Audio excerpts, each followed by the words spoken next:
أعوذ بالله من الشيطان الرجيم. بسم الله الرحمن الرحيم. تبارك الذي بيده الملك وهو على كل شيء قدير، الذي خلق الموت والحياة ليبلوكم أيكم أحسن عملا وهو العزيز الغفور، الذي خلق 7 سماوات طباقا ما ترى في خلق الرحمن من تفاوت فارجع البصر هل ترى من فطور ثم ارجع البصر كرتين ينقلب إليك البصر خاسئا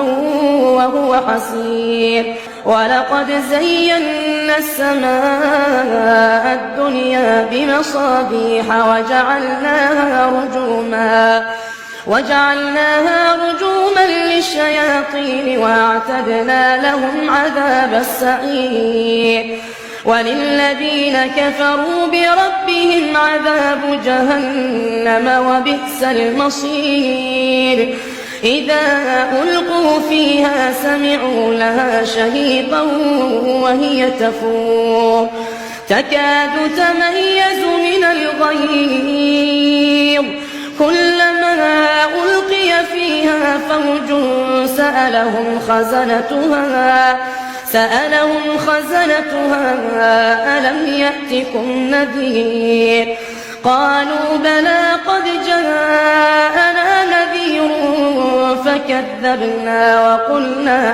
فكذبنا وقلنا ما نزل الله من شيء إن أنتم إلا في ضلال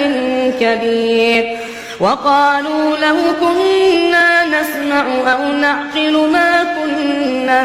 ما كنا في أصحاب السعير، فاعترفوا بذنبهم فسحقا لأصحاب السعير،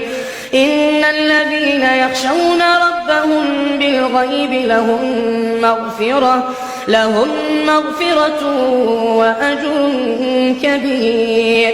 وأسروا قولكم أو اجهروا به إنه عليم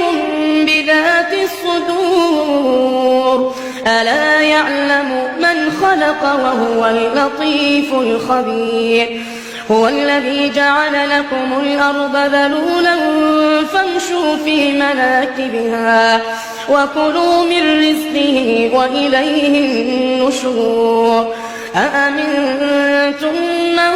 في السماء أن يخسف بكم الأرض فإذا هي تمور، أم أمنتم من في السماء أن يرسل عليكم حاصبا فستعلمون كيف نذير، ولقد كذب الذين من